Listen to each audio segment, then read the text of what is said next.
What's going on, gamers? The Bungie stream reveal just ended, and holy crap, I've got a lot to show you guys. So let's just jump into the shoutouts. Now I want to give a shout out to Zach Ferris, Deborah Sinclair, Ashley Yoakley, Monica Cruz, Bman2471, and my man Tyler on Twitter for winning a bet as to how many people would watch the Bungie stream. It was over 250,000 viewers. That's a lot of red solo cups to clean up. Now the big news, if you had a quick eye, was at the very end of the stream, during the dance party, we got to see a hunter showing off a sword. This has been noticed as a heavy weapon in another reveal trailer, and it's even got an ammo count on it. So we don't quite know how this will work, but as of yet, as the Taken King gets closer, all will be revealed. Now there will be several changes to the menu interface. Some are cosmetic, some are not. Now you can see your Guardian without the helmet on your equipment screen, for example. Now a cool touch that I liked was being able to switch weapons while you were walking around the tower, the same way you would in the game world. Now one change is how intellect is displayed, and a bar that shows you how much cooldown you have working, and the change is marked as a timer now. Now moving on to the quest screen, you can see you have a maximum of 16 bounties that you can carry at one time, and you can turn them in right from this quest screen. Now this should be news to you if you're a regular viewer on my channel. Now what is new, however, is seeing the rewards for the quests that you can do. Now I think you have a max of 32, but seeing what you get for doing them is what should really motivate you. This image is the first step in how you unlock the Stormcaller. Now if you want to create a new character, say a Titan because the Hammer of Soul looks pretty sick, but you want to jump into the Taken King story right off the start, you can grab this item from the Postmaster. The Spark of Light will jump you to level 25 so you can handle the first parts of the Taken King.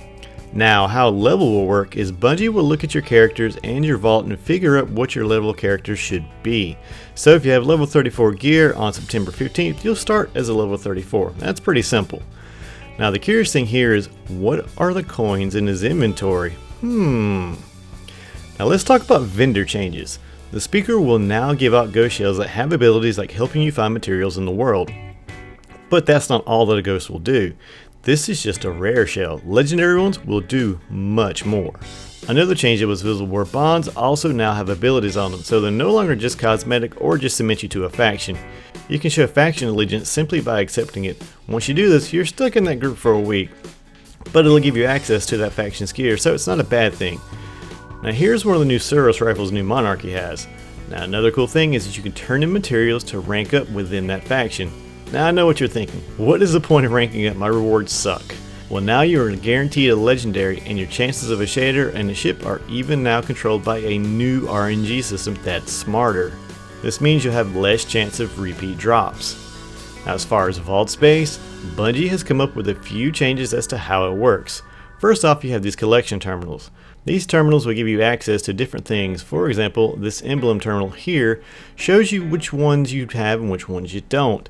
Now you can even tell what you need to do to get the ones you're missing. Check out the new Taken King subclass emblems. Yeah, pretty cool, right? These icons are now going to represent what your subclass looks like in the menus. There is also an exotics collection in the Vanguard Hall, one for armor and one for your guns.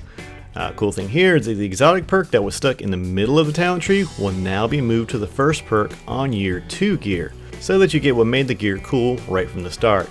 Now, as you progress to year 2 gear, like with legendary gear, you'll have a few choices as to what perks you have, such as the difference between Inverse Shadow and a new armor perk called Heavy Lifting, which increases your super with heavy weapon kills. Black Suros hype, man!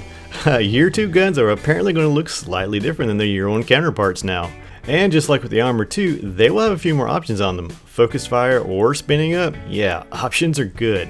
Now, vault space for your general gear will stay the same. Now, this can be used to hold materials since now there'll be emblem and shader collections. Vault space for your armor, that's going to be slightly larger now. Vault space for them guns, double it. Hell yeah. Cool thing is they accidentally showed another sword. But something that caught my eye was the plain looking sidearm that looks like a regular handgun.